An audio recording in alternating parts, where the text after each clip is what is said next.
जो है अग्निपथ में देख लिए हैं कि क्या हुआ है। 5 साल के लिए वो मंत्री बनेंगे, 5 साल के लिए एमएलए बनेंगे, लेकिन नौकरी 4 साल के लिए मिलेगा। ये क्यों किया गया है? ताकि श्रम की चोरी की जा सके, ग्रेच्युटी ना मिले, पेंशन ना मिले, आपको कोई सुरक्षा ना मिले। और ये ऐसा नहीं है कि सिर्फ एक सेक्टर में हो रहा है, सारे सेक्टर में, इसमें कोई दो राय नहीं है। सेना का मनोबल यदि गिर जाए कि हम युद्ध जीत ही नहीं सकते हैं, तो लड़ने से पहले ही हार जाएंगे। और आप सब ऐसा तो है नहीं कि सामने कुर्सी पे बैठे हुए हैं तो आप ज्ञानी नहीं हैं और हम थोड़ा ऊंचा कुर्सी लगा लिए हैं तो ज़्यादा ज्ञानी हैं। ऐसा तो बिल्कुल भी नहीं है। कि प्रधानमंत्री के जो नंबर 2 हैं वो कहते हैं कि हम जाने के लिए नहीं आए हैं, 50 साल यहीं रहेंगे। तो नियम ही बदल दीजिए कि अब प्रधानमंत्री का चुनाव 5 साल के लिए नहीं होगा, 50 साल के लिए होगा। जब बोलेंगे या सुनेंगे तो महंगाई और भाजपाई आपको सुनने में एक जैसा लगेगा। महंगाई, दंगाई, ये सब जो है भाजपाई शब्द से मिलते जुलते शब्द हैं ना। वित्त का जवाब जो है रक्षा मंत्री दे रहा है, रक्षा मंत्री का जवाब जो है वित्त मंत्री दे रहा है, और जिसको बोलना चाहिए, जिसको घूमना चाहिए, वो नहीं बोल रहे हैं, वो घूम नहीं रहे हैं। प्रधानमंत्री विदेश मंत्री बन करके जो है वास्को डी गामा की तरह दुनिया का चक्कर लगा रहे हैं। जिम्मेदारी फिक्स होना जरूरी है कि देश ने सरकार नहीं चुना है, खून चूसने वाला सिरिंज खरीद लिया है।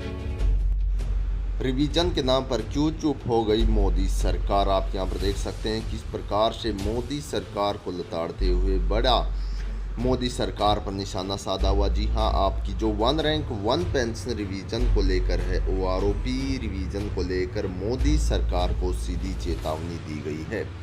यानी कि जो सेना की पेंशन है उसको क्यों बंद करना चाहती है केंद्र सरकार, और जो OROP 2 रिवीजन होना है उसको लेकर आखिरकार क्यों मुंह छुपाती नजर आ रही है मोदी सरकार। 1 रैंक 1 पेंशन रिवीजन को लेकर बहुत ही बड़ा हंगामा खड़ा हो चुका। जी हाँ दोस्तों, विपक्षी दल के नेता अब मैदान में आ चुके हैं और जो 1 रैंक 1 पेंशन रिवीजन को लेकर हमारे सभी पेंशनधारक इतने दिनों से बेसब्री से इंतज़ार कर रहे हैं दोस्तों, वो रिवीजन अब होना चाहिए।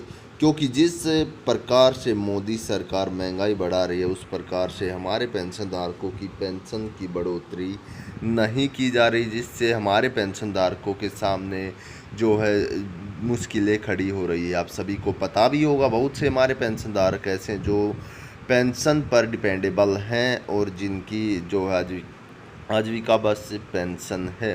तो पूरी वीडियो ज़रूर सुनिएगा किस प्रकार से 1 रैंक 1 पेंशन रिवीजन को लेकर बुरी तरह से मोदी सरकार को लताड़ा गया। जी हाँ, आपके लिए बहुत इंपॉर्टेंट ये वीडियो होने वाला, वीडियो को अंत तक ज़रूर देखिएगा, आप देख सकते हैं। तो एक इकलौता आदमी एक छेनी हथौड़ी लेकर के पहाड़ काट करके रास्ता बना दिया। तो ये जो बीजेपी की लूट का पहाड़ है, उसके दोस्तों के छूट का जो कारोबार है, ये जो बेकार की बात है, उससे एक रास्ता बनाने के लिए रोजगार की बात करना जरूरी है। रोजगार एक बहुत बड़ा सवाल है और आप जब बोलेंगे या सुनेंगे तो महंगाई और भाजपाई आपको सुनने में एक जैसा लगेगा। महंगाई, दंगाई, ये सब जो है भाजपाई शब्द से मिलते जुलते शब्द हैं। देश को अगर इस परिस्थिति से निकालना है तो हम लोगों को देश के मुद्दे पर बात करनी पड़ेगी, उस पर एक्ट करना पड़ेगा।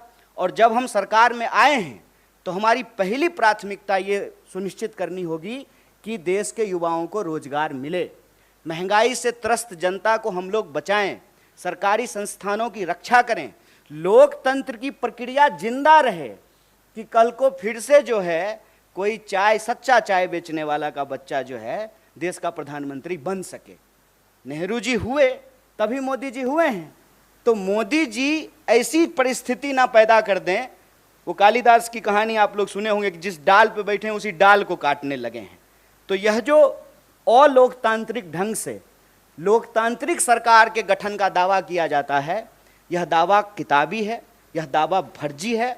असल में जनमत की चोरी होती है, उस जनमत को भी बचाना है और सिर्फ सरकार के गठन कर लेने से कुछ नहीं होगा। बतौर पार्टी, बतौर किसी भी गठबंधन का सदस्य हमारी ये जिम्मेवारी है कि जो घोषणाएं हमने चुनाव के दौरान की हैं उन घोषणाओं को हमको लागू करना पड़ेगा। ऐसा नहीं चलेगा कि दूसरे पे थू थू करेंगे, उससे जो है हम साफ हो जाएंगे। तो रोजगार हमारे लिए एक बहुत बड़ा सवाल है। जब यहाँ हमारे बिहार के प्रभारी और नेता आपको सरकार गठन की बधाई दे रहे हैं, देश में जो इसका एक पॉजिटिव संदेश है, इसमें कोई दो राय नहीं है। सेना का मनोबल यदि गिर जाए कि हम युद्ध जीत ही नहीं सकते हैं, तो लड़ने से पहले ही हार जाएंगे।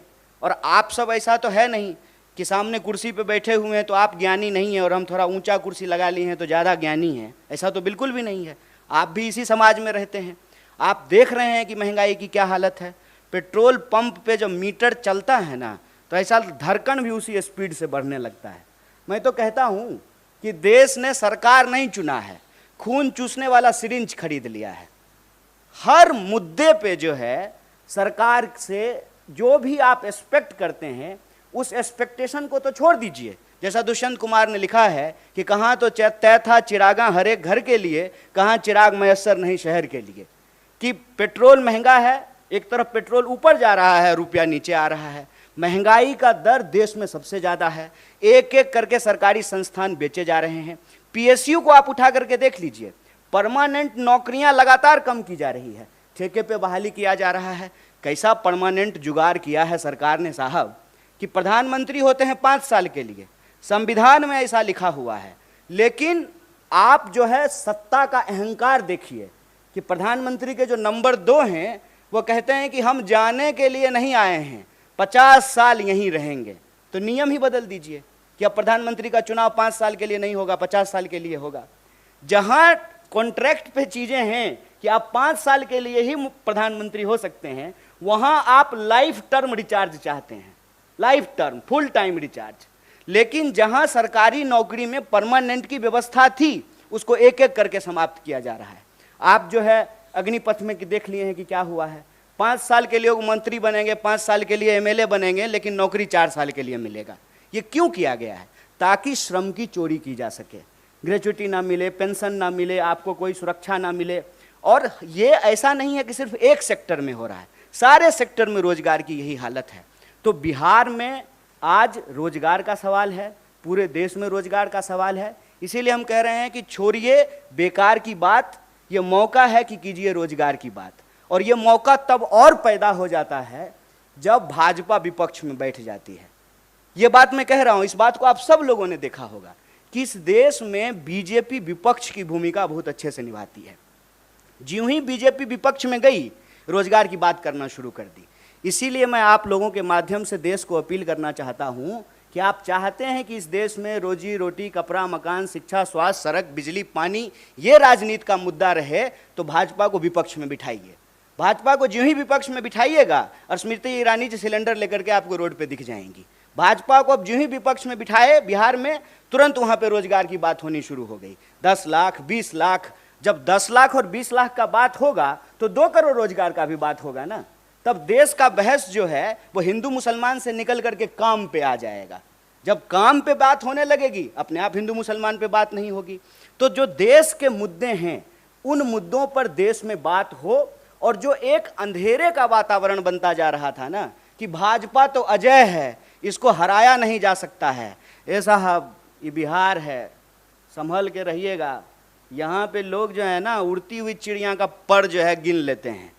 अपना आप सूटकेस लेके घूमते रह जाइएगा। हम अपना श्रम बेचते हैं, पूरे देश में जाकर के मजदूरी करते हैं, श्रम बेचते हैं, ईमान नहीं बेचते हैं। इस बात को याद रखिएगा। और जब भी देश में अंधेरा बढ़ता है तो आशा की किरण बिहार से आती है। और मैं उम्मीद करता हूं कि देश में एक मजबूत विपक्ष का संदेशा बिहार ने दिया है। देश के युवाओं से अपील है कि आपका मुद्दा रोजगार है, देश के आम लोगों से अपील है कि आपका मुद्दा महंगाई है। इन मुद्दों पर राजनीतिक विमर्श हो और उस विमर्श को बतौर देश की सबसे बड़ी विपक्षी पार्टी होने के नाते इसको हम जिम्मेवारी से निभाएंगे।